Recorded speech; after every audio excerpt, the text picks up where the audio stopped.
બનાસકાંઠા જિલ્લાના લાખણી તાલુકાના જસરા ગામના સ્ટેટ મોનિટરિંગ સેલમાં બજાવતા પોલીસ ઇન્સ્પેક્ટર એવી ચૌધરીના વૃદ્ધ માતા પિતાની જસરા ગામ ખાતે ઘાતકી હત્યા કરવામાં આવી હતી। તેમના પિતા વરધાજી તેમજ તેમની મમ્મી હોશીબેન ચૌધરી પોલીસે ગણતરીના કલાકોમાં ભેદ ઉકેલાયો। મધ્યપ્રદેશ તેમજ રાજસ્થાન તેમજ દાહોદ ગોધરા પણ તપાસ હાથ ધરવામાં આવી હતી। લાખણીના જસરા ગામે થયેલ દંપતીની ઘાતકી હત્યાનો ભેદ ઉકેલાયો। 2 દિવસ પહેલા એસએમસીના પીઆઈ એવી પટેલના માતા પિતાની કરાઈ હતી ઘાતકી હત્યા। પોલીસે હત્યા કરનાર પિતા પુત્ર અને અન્ય 2 વ્યક્તિઓને ઝડપ્યા। પોલીસે 112 જેટલા પોલીસ કર્મીની 8 ટીમો બનાવી 36 કલાકમાં ભેદ ઉકેલ્યો। જસરા ગામના સુરેશભાઈ પટેલ અને તેના પિતા સામળભાઈ પટેલ અને રામપુરા ગામના ઉમાભાઈ પટેલ તેમજ દિલીપ ઠાકોરની પોલીસે કરી અટકાયત। સુરેશ પટેલ બ્લેક મેજિકના જાણકાર હોવાથી એનું અનુમાન હતું કે કોઈ વ્યક્તિઓને મારી તેના દાગીના લઈ આવી વિધિ કરવાથી વધુ ધન પ્રાપ્ત થાય તે ધારણાને લઈ કરી દંપતીની હત્યા। પિતા પુત્રને દેવું થઈ જતા વૃદ્ધ દંપતીની કરાઈ હતી ઘાતકી હત્યા। પોલીસે 4 આરોપીઓની અટકાયત કરી। આરોપી 1 સુરેશભાઈ સામળભાઈ ચૌધરી રહે જસરા તાલુકો લાખણી, શામળાભાઈ રૂપાભાઈ ચૌધરી રહે જસરા તાલુકો લાખણી, ત્રીજા ચૌધરી પટેલ ઉમાભાઈ ચેલાભાઈ રહે રામપુરા દામા તાલુકો ડીસા, ચોથા ઠાકોર દિલીપજી મફાજી ઉર્ફે ભુવાજી રહે રામપુરા દામા તાલુકો ડીસા। આ 4 આરોપીને પકડી પાડી વધુ તપાસ હાથ ધરી। 2 દિવસ પૂર્વે લાખણી તાલુકા કે જે અમારો આખરા પોલીસ સ્ટેશન ખાતે લાગે છે ત્યાં સવારના સમયે અમને જાણ થાય છે કે એક વૃદ્ધ દંપતીની હત્યા જે છે એ અજાણ્યા માણસોએ કરી છે। અને ખાસ કરીને જ્યારે અમને લોકોને ખ્યાલ પડે છે કે આ હત્યામાં જે વૃદ્ધ દંપતીની હત્યા થઈ છે તે અમારા એસએમસીના પીઆઈના જ મધર ફાધર હતા। આ હત્યાની જાણ થતાં જ લોકલ પોલીસ અને એલસીબી સુધીનો સ્ટાફ તાત્કાલિક જગ્યા પર પહોંચી જાય છે અને જાંચ પડતાલ સ્ટાર્ટ કરી દે છે।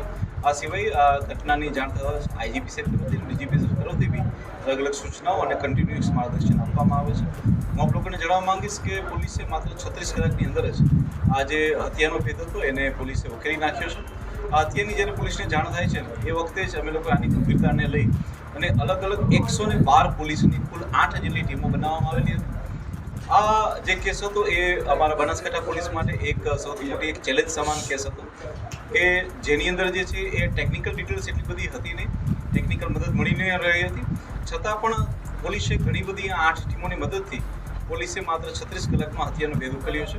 જો આપણે ટીમની વાત કરવામાં આવે તો અલગ અલગ ટીમોની જે રચના થઈ હતી તેમાં અનેક ટીમોને બનાસકાંઠા પોલીસ દ્વારા મધ્યપ્રદેશ અને રાજસ્થાનની એવી ગેંગ કે જે આ રીતના વૃદ્ધ દંપતીઓના કે બીજા વ્યક્તિના હાથને પગ કાપીને હત્યા કરીને લૂંટ ચલાવતી હોય છે આવી તમામ ગેંગોની ઉપર નજર રાખવા માટે અને તે લોકો આમાં સામેલ છે કે તે માટે મોકલવામાં આવ્યા। કેટલીક જે પોલીસની જે ટીમ હતી તે લોકોને દાહોદ અને ગોધરા સાઈડ પણ મોકલવામાં આવે જેથી કરીને ત્યાંની પણ એમઓસ ભેગી આવે। આ સિવાય એ જે ગામ છે તેની આસપાસમાં 7 જેટલી ટીમો જે છે એ એવી રીતના વર્ક કરી રહી હતી કે જે લોકો ફોટોવોલ્ટિક સેલના સોલાર સેલ છે તેના માટેના 187 મજૂરો આવેલા હતા। આવા 187 મજૂરોનું ઇન્ટ્રોગેશન કરવામાં આવ્યું। કુલ થઈને આ 112 પોલીસ દ્વારા 36 કલાકની અંદર 350થી વધારે લોકોનું ઇન્ટ્રોગેશન કરવામાં આવ્યું। સાયબરની ટીમ દ્વારા કન્ટિન્યુઅસ ત્યાં ટાવર ડમ્પ અને ટેકનિકલ એનાલિસિસ કરવામાં આવ્યું। એક ટીમ દ્વારા કન્ટિન્યુઅસ જે છે તેને સીસીટીવીના નિગરાની પર રાખવામાં આવ્યું। પોલીસે કોઈપણ જાતના ટેકનિકલની મદદ ના હોવા છતાં આ જે લોકો છે એ નજદીકના જ લોકો હોય તેવું અનુમાન કરી ડોગ સ્ક્વોડની મદદથી જે છે એ 4 આરોપીને હાલમાં હસ્તગત કરેલા છે। જે 4 આરોપી છે તેમના નામ જે છે એ કન્ટિન્યુઅસ આ રીતના છે ગેરોલ સર। જે આરોપીના નામ છે તે અનુક્રમે સુરેશભાઈ સામળભાઈ પટેલ, ઉમાભાઈ ચેલાજી પટેલ તથા દિલીપજી મફાજી ઠાકોર। આ 4 જે આરોપી છે તેમને પોલીસ દ્વારા હસ્તગત કરવામાં આવ્યો છે। અને આમનો જે મુખ્ય મોટિવ જે સામે આવેલો છે તે આ પ્રકારે છે કે જે મુખ્ય સૂત્રધાર છે સુરેશ તે બ્લેક મેજિકના જાણકાર છે અને બ્લેક મેજિકના જાણકાર હોવાથી તેમનામાં એવી અંધશ્રદ્ધા છે કે જો કોઈ પણ આવા વ્યક્તિના દાગીના જો એમને મારીને લઈ આવવામાં આવે તો તેના મદદથી ઓર વધારે ધન પ્રાપ્ત થઈ શકે છે। આ બ્લેક માન્યતાને તે પોતાના શિરે રાખી અને આ ઘટનાને અંજામ આપે છે। સાથે સાથે પોતાની સાથે પોતાના પિતાને અને પોતાના મામાને સાથ કરે છે અને રાત્રિના સમયમાં કોઈને અવાજ ના આવે તેટલા માટે થઈને એક ટ્રેક્ટર પણ ચાલુ રાખે છે।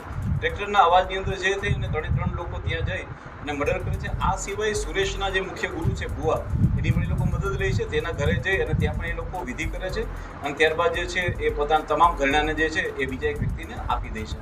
આ પ્રકારની વસ્તુની જાણ થતાં જ અમારી એસઓજીની ટીમ દ્વારા તે લોકોને હસ્તગત કરવામાં આવે છે અને ઇન્ટ્રોગેશનમાં તે લોકોને પકડી પાડવામાં આવે છે। સાહેબ કોઈ તાંત્રિક વિધિ માટેની કોઈ જે વાત હતી તાંત્રિક વિધિ માટે હત્યાઓ કરવામાં આવી છે એવું કોઈ? જે બિલકુલ જે સુરેશ ચૌધરી જે છે તે બ્લેક મેજિકના જાણકાર છે અને બ્લેક મેજિકના જાણકાર હોય તેમણે આ વિધિ માટે જ હત્યા કરેલી હતી એવું અમારી હાલની પૂછપરછમાં સામે આવ્યું. સાહેબ, આરોપી દ્વારા અગાઉ કોઈની હત્યા કરાઈ હોય અને ભેદના અપનાવ્યો હોય? જી ના, બિલકુલ એવું વસ્તુ ધ્યાનમાં નથી આવી. આ આરોપી દ્વારા એનું આ પ્રથમ જ મર્ડર છે, પ્રથમ ગુનો છે. તેના દ્વારા આની પહેલાં કોઈ ગુના થયેલા નથી, પરંતુ પોલીસ દ્વારા જે પ્રાથમિક ઇન્વેસ્ટિગેશનમાં સામે આવ્યું છે એ પ્રમાણે એ બ્લેક મેજિકનો જાણકાર અને ભૂ હોવા છતાં તેની ઉપર ઘણું બધું દેવું બી થઈ ગયું હતું. એને આર્થિક સંકળામણમાં બી હતો.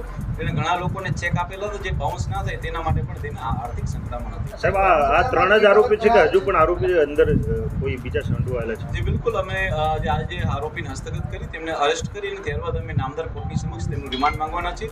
અને રિમાન્ડ દરમિયાન પણ જો કોઈ મુદ્દાઓ ઉજાગર થશે અને જેટલો પણ મુદ્દામાલ પોલીસે અત્યાર સુધીમાં રિકવર કરેલો છે અને ભવિષ્યમાં હજી વધારે રિકવર કરવાનો છે તે તમામને લઈને નેક્સ્ટ જે પ્રેસ કોન્ફરન્સ છે તેમાં બી દ્વારા જે હત્યા કરવામાં આવી હતી તે સમયે આજુબાજુના વિસ્તારના લોકોને કેમ જાણ ન થઈ?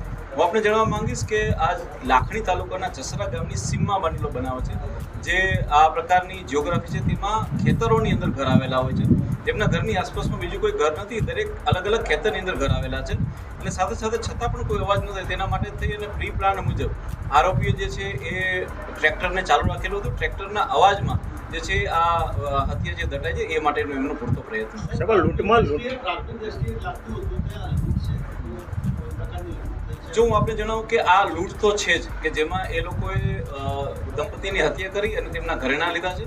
તે લોકોએ જે તિજોરી તોડવાનો બી પ્રયત્ન કર્યો અને તિજોરીમાંથી પણ હાથમાં પહેરવાના કડલા જે છે એ લોકોએ તેની પણ ચોરી કરેલી છે અને લૂંટ કરેલી છે.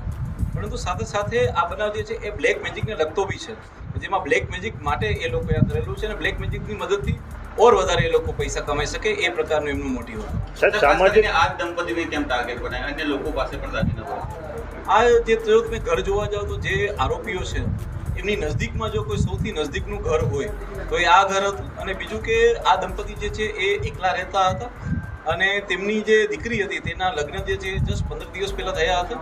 એટલે આ લોકોની તરફથી એક એવી હતી માન્યતા કે કદાચ એમના ઘરમાં અને એમની પાસેથી ઓર વધારે સોનું કે ચાંદી મળી શકે છે. સાહેબ, જે પ્રમાણે દંપતીની એક સવાલ લઈએ. એ લોકોએ પહેલાં ક્લેમ કરેલો હતો કે એમને અણબનાવ હતો, પરંતુ પોલીસ દ્વારા જે ડીપ ઇન્ટ્રોગેશન થયું છે તેની અંદર એમને વચ્ચે કોઈ અણબનાવ હતો ભૂતકાળમાં બી એવું સામે આવેલું નથી. કેટલો મુદ્દામાલ અમારી રિકવર કર્યો?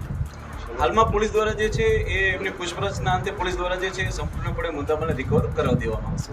સાહેબ, સામાજિક મુદ્દાને લઈને કોઈ આમાં જાણવા મળ્યું છે કે સામાજિક મુદ્દાઓને લઈને પણ કોઈ હત્યાનો કોઈ? પોલીસ દ્વારા દરેક પહેલું ઉપર ઊંડાણપૂર્વકની તપાસ થઈ છે અને હાલમાં તેની અંદર કોઈ સામાજિક પહેલું હોય એવી કોઈ પણ વસ્તુ સામે આવેલી નથી. સોશિયલ મીડિયામાં વિષ્ણુ ગેંગનું આગે એવું ચાલતું હતું, તેને આપ ખારિજ કરો? જે બિલકુલ આની અંદર કોઈ વિષ્ણુ ગેંગનો હાથ નથી. આની અંદર જે છે એ પોલીસે જે આરોપી હસ્તગત કરેલા છે તેમાં પોલીસ દ્વારા જે છે એ તમામ એવા હથિયારો કે જેની અંદર ઉપયોગ થયા હતા, જે ગાડીનો ઉપયોગ થયો હતો, એ તમામ વસ્તુઓને પોલીસે ફોરેન્સિકની મદદથી રિકવર કરેલું છે અને પૂરતા એવિડન્સ બી પોલીસે લીધેલા છે. આમાં કોઈ પણ વિષ્ણુ ગેંગનો હાથ નથી. આમાં જે આરોપી હસ્તગત કરવામાં આવેલા છે તેમનું જ આની અંદર જે છે હાથ છે.